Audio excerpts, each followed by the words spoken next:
Hello po, no, usapang Bangko Sentral ng Pilipinas dun sa 6 months na grace period. Alam nyo, dapat ang DepEd natin dapat ang makakasagot diyan kung kasama tayo. Kung kasama tayo, magbibigay ng notice o letter, directive ang DepEd sa mga private lending institutions, sa mga bangko no, na accredited sa DepEd na inutangan natin para magsabi kung kasama tayo granted na kasama tayo. Halimbawa, yun ang interpretation ng DepEd, kasama tayo.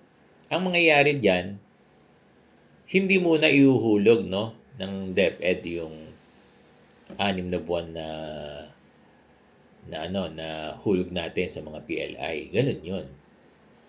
Pero dapat ang DepEd ang mag-interpret kung kasama tayo. Oo, ngayon kung hindi kasama, wala tayong magagawa.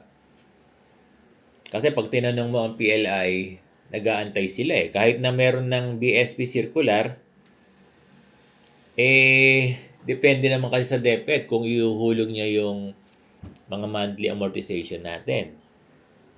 Kasi kung kasama tayo dyan at may interpret ng DepEd na kasama tayo dyan sa 6 na buwan na grace period, hindi mo na ihuhulog ng DepEd yung 6 na buwan na mga hulog natin sa mga utang natin. Ilalagay mo na yan sa ATM natin.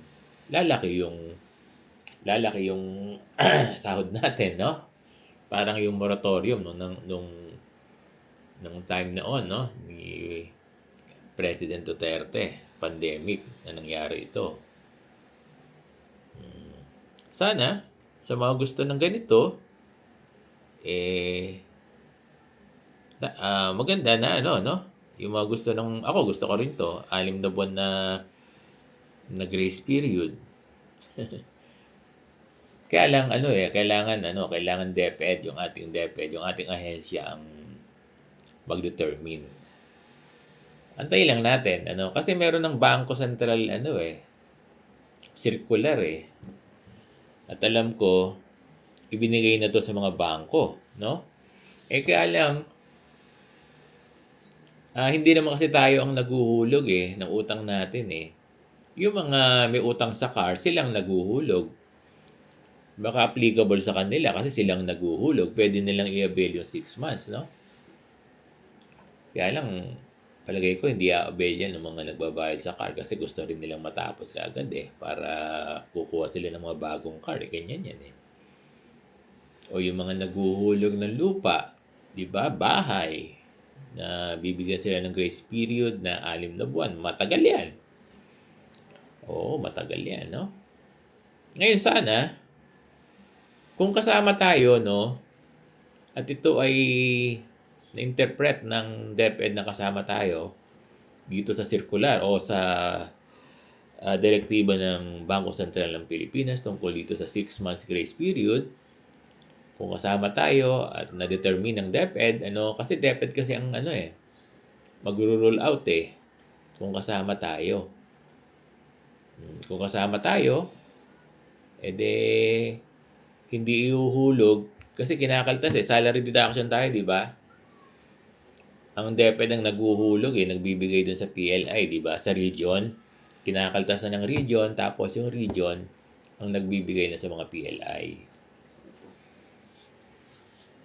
Ngayon, pero hindi naman po pwedeng aktuhan to ng region. Dapat dito yung ating DepEd Central, yung ating DepEd Secretary, kung paano ang interpretation dito sa 6 months grace period. Yun yung hahantayin natin.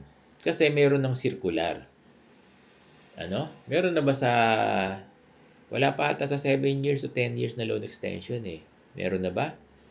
Ang alam ko lang itong 6 months grace period na direktiba ng Bangko Sentral sa mga bangko, sa mga lenders, no? Parang hindi lang bangko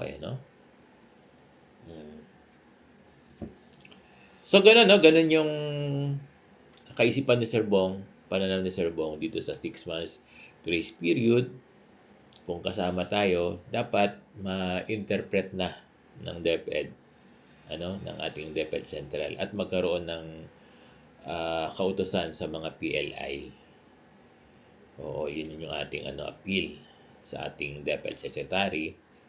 Kung po pwede po ay once and for all, maliwanagan yung mga guro natin kung kasama po ba yung mga guro yung utang nila sa PLI dito sa 6 months grace period na kautosan ng Bangko Sentral ng Pilipinas para sa mga lender, para sa mga bangko.